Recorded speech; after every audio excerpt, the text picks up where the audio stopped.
चिल्ल पक्षीटी अति सुंदर पक्षी मानक मध्य गणा जाए। जेतेबेले चिल्ल आकाश रे उड़े सेतेबेले जे कहीं देखे से भी विमोहित होई पड़े।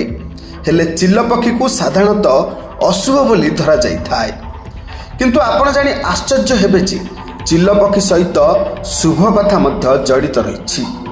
हेले ताहा क्वचित देखा जाए, किंतु जेतेबेले मिलिला सेगुड़िक अत्यंत प्रभावशाली बोली जना पड़ी।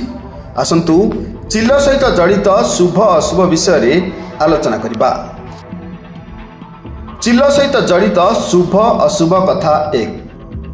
जो बिल्डिंग रे चिल्ल बसिबा आरंभ करती से बिल्डिंग रे रहउथुवा लोकंक भाग्य खराब हुए। से घरे रहउथुवा लोक माने दुर्भाग्यजनक हुअंती। प्रायतः एपरी अट्टालिका नष्ट हो जाए। नंबर 2, उड़ीबा समय रे जदि चिल्ल काहार मस्तिष्क को स्पर्श करे तेबे शीघ्र से व्यक्ति मरी जाए किंबा सेमानंकु मृत्यु परि जंत्रणा भोगिबाकु पड़े।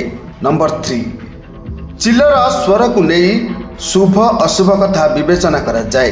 ताहला जदि चिल्ल पक्षी चिरचिर चिर करी शब्द करी बोबाए तेबे यह अशुभ।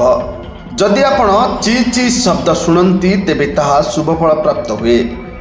Bureau report, Durga STV.